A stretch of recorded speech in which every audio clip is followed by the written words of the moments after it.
안녕하십니까. KBS 9시 뉴스 경남입니다. 올해 조선소에서 목숨을 잃은 노동자 10명 가운데 8명은 협력업체 소속이었습니다. 이들의 안타까운 후진적 산재 사망 사고를 예방할 방법은 없는 걸까요? 일하다 죽지 않게 박기원 기자가 취재했습니다. 지난 5월 삼성중공업에서 선박 엔진룸에 케이블을 설치하다가 8m 아래로 추락해 숨진 50대 노동자. 엔진룸 위쪽에 설치돼 있던 작업용 발판과 구조물 사이로 몸이 빠지면서 사고를 당한 것으로 추정됩니다. 올해 전국의 조선소에서 숨진 노동자는 모두 10명. 이 가운데 80%가 협력업체 소속입니다.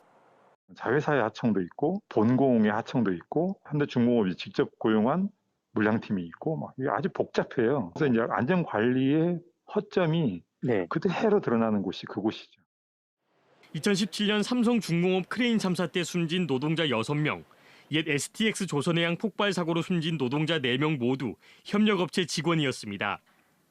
2018년 당시 국민참여조사위원회가 작성한 조선업 중대재해 보고서에는 근본 원인을 협력업체 노동자 중심의 생산구조로 꼽았습니다.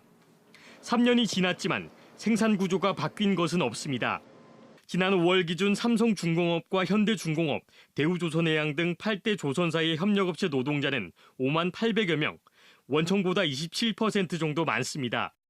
지난해 원청의 안전 책임을 강화한 개정된 산업안전보건법이 시행됐지만 고용과 안전 책임을 덜고 비용을 줄이기 위한 위험의 외주화가 계속되고 있는 겁니다. 노동계는 협력업체 노동자 스스로 작업에 대한 감독과 위험을 통제할 수 있는 장치 마련이 필요하다고 말합니다. 노동자가 작업에 대한 감독을 함으로써 사고를 예방할 수 있고 위험한 작업을 거부함으로써 사용자의 위험에 대한 대책을 요구할 수 있습니다. 전문가들은 원청업체의 안전관리 책임과 역할을 강화하고 다단계 재하도급을 기본적으로 금지해야 한다고 지적합니다. KBS 뉴스 박기훈입니다.